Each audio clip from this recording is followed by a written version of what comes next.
sounds like in that case too, we experience reality in a certain way. You say something, actually it's not quite the way I'm imagining what's going on here. And if you don't acknowledge that, or I don't acknowledge that, there is this kind of tension that will stick. And we've experienced it in our families as well, and with siblings, and these things that are unresolved for many years. And they just create chasms in a way. And it's so, I mean, as a facilitator, I mean, you walk into a room and there's people, and those things linger, and actually they're really as simple as like, are you stating reality how I'm seeing reality, and if not, can we? And I think what you said about kind of the empathy, and all it takes is just an opportunity for you to just see from my perspective for even a split second, you know. It's interesting to think what happens when someone won't accept you, or say, I don't know if you've ever been in this situation. I have, where I've hurt somebody, but I don't really know what I've done. They haven't told me, and I've apologised. I've accepted I've done something that's been unhelpful or hurtful, and they haven't accepted it. And this particular person just refused to speak to me again. And no matter what I said, that was it, you know. And I think that's a really difficult situation because they won't forgive you, and you want them to forgive you, and you've apologised. But I think my lesson in that was just that, you know, not everybody's going to like you always, and that some friendships don't last forever. And that, because I actually felt very angry with him as well for a while, because I thought, why don't you forgive me? You know, why won't you be my friend anymore? And you know, it took me a long time to actually accept that it's perfectly reasonable for him to make those choices. And this happens in relationships a lot, doesn't it? That someone who falls out of love with someone, and the expectation that it must go on forever, that you, and therefore you must always feel this. So I think forgiveness is so about accepting that people will change their minds, that people will stop loving you, that people, you know, and that they actually have every right to, and you have to let them go. Because I mean, that's really the like, if you, it's the only way that it's real love. Like it's the only way that you have to accept the other person for whatever they are, and that's not saying that you should try and help them along the way if they do things that are hurtful for you or that you don't feel comfortable with or whatever. But there has to be that, you know. Well, at least I think so. And people then heal much quicker and are able to move on and find other relationships. When you cling on to something, I think, you know, bitterness does far more harm to the person holding the bitterness than the person it's held against. What is that? Because I was having a conversation very, very recently with a family member, and I think with this particular person I felt like, okay, I'm old enough, and there has to be a point where I just some responsibility, and for me that meant I'm just not going to expect.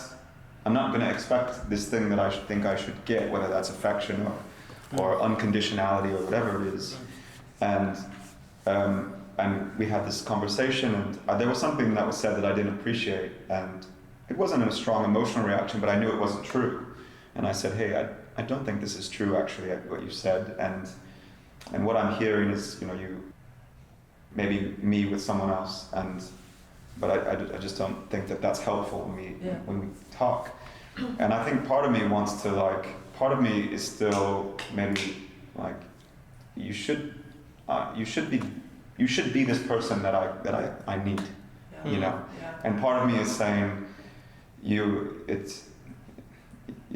have to kind of you just have to be you have to be responsible for yourself now, and that thing feels like part of this conversation, which is, okay, how much is this of this thing that I need from this person, and that feels it just feels quite integral to this forgiveness discussion.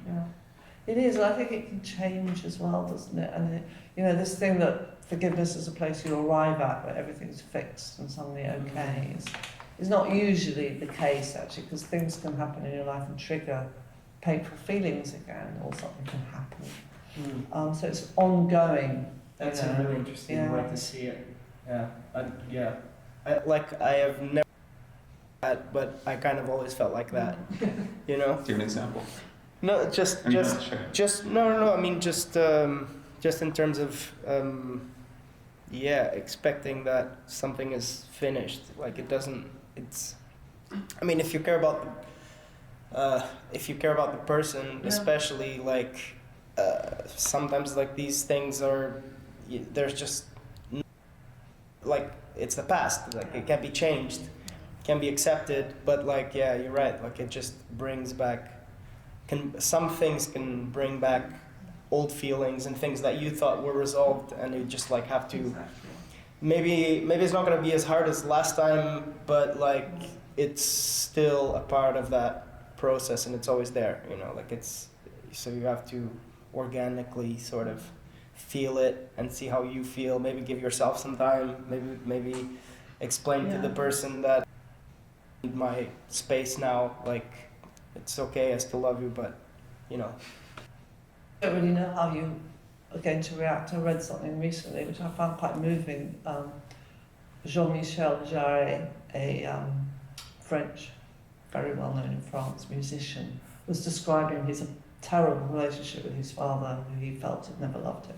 And he was talking about his father was dying, and he was at his father's deathbed, and he went to see him.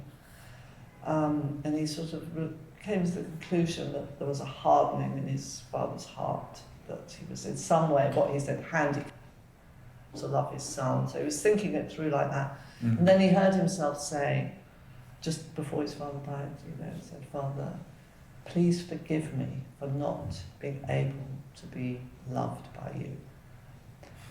Completely flipped it over. But the amazing thing was that he said that it released everything for him.